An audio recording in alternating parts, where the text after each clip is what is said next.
This is the long-tailed fly stitch. It kind of looks like a Y, and it is a variation on the fly stitch itself.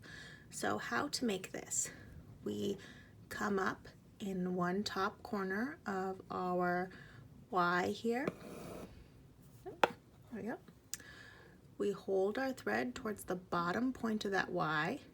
Then we go back down in the other top corner of that Y. And now we have this U of thread on the front of our fabric. We come up inside that U where we want the bottom point of our Y to go. And then we gently tug so our U becomes a V. Now to make the long tail, we just bring our needle back down where we want that tail to end.